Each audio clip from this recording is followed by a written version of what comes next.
परभणी शहर वाहतूक पोलिसाच्या वतीने आज रविवार 29 डिसेंबर रोजी रात्री 7:30 वाजेच्या सुमारास परभणी शहरातील नटराज रंगमंदिर परिसरात ड्रंक अँड ड्राईव्ह मोहीम राबवण्यात आली। यावेळी शहर वाहतूक शाखेच्या वतीने दुचाकी चारचाकी वाहन चालकांचे मद्यप्राशन केले आहे की नाही याची तपासणी करण्यात आली आहे। यावेळी 10 वाहन चालकांवर ड्रंक अँड ड्राईव्हची कारवाई करण्यात आली। सर्व वाहन चालकांनी वाहतूक नियमाचे पालन करून वाहन चालवावे असे आवाहन शहर वाहतूक शाखेच्या वतीने करण्यात आले आहे। यावेळी शहर वाहतूक शाखेचे पोलीस उपनिरीक्षक दीपक सर, पोलीस उपनिरीक्षक मकसूद पठाण, पीएसआय काजी, सहाय्यक पोलीस उपनिरीक्षक सिद्दीकी, बचाटे, किरवले आदींच्या वतीने नटराज रंगमंदिर परिसरात ड्रंक अँड ड्राईव्ह मोहीम राबवण्यात आली। चालू वर्ष नवीन वर्ष दोन दिवसानंतर सुरू होत आहे। या अनुषंगाने आमचे माननीय पोलीस साहेब यांनी आम्हाला सक्त सूचना केलेल्या आहेत की दारू पिऊन कोणी वाहन चालू नये यासाठी ड्रंक अँड ड्राईव्हच्या जास्तीत जास्त कारवाया कराव्यात।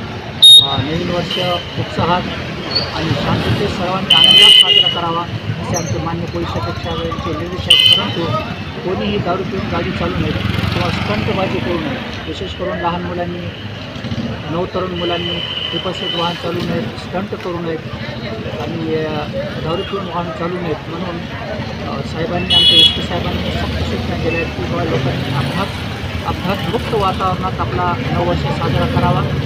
अपघातात कोणी बळी पडू नये यासाठी साहेबांनी आम्हाला त्या ठिकाणी बॅरिकेड लावून त्यांना उत्तम प्रकारे रेडियम वगैरे चिटकावून अपघातापासून लोक कसे वंचित राहतील याची त्यांना सूचना द्याव्यात आणि जास्तीत जास्त प्रमाणात दंड द्यायचं कारवाई करायच्या सूचना द्याव्यात। त्याप्रमाणे आज आम्ही यशवंत रोड, जेल कॉर्नर आणि या ठिकाणी ग्रँड कॉर्नर वैष्णवी हॉटेल या ठिकाणी सुद्धा आम्ही आज राबविलेली आहे। आज आम्ही 3 ते 4 कारवाया केलेल्या आहेत आणि लोकांना आणि मुलांना समजून सांगितलं आहे की बाबा तुम्ही दारू पिऊन गाडी चालवू नका, स्टंटबाजी करू नका, उत्साहात तुम्ही नववर्ष साजरा करा, परंतु अपघातापासून वंचित राहा आणि स्वतःचं, कुटुंबियांचं, स्वतःचं रक्षण करा याप्रमाणे आम्ही त्यांना सांगितलेलं आहे। आणि अशी कारवाई केल्यास आम्ही अपघाताला आळा बसवण्यासाठी जास्तीत जास्त प्रमाणात ड्रंक अँड ड्राईव्हच्या कारवाया करणार आहोत, स्टंटबाजी करणार आम्ही रोखणार आहोत। व्यवस्थित वाहने चालवा, डबल सीट चालवा, हेल्मेट वापरून चालवा आणि अपघाताला बळी पडू अशी आमची सूचना एसपी साहेबांनी दिली, त्याप्रमाणे अंमलबजावणी करण्यासाठी नागरिकांना आवाहन करीत आहोत। प्रतिनिधी रियाज कुरेशीसह मी अबोली जोशी, DLP न्यूज, परभणी।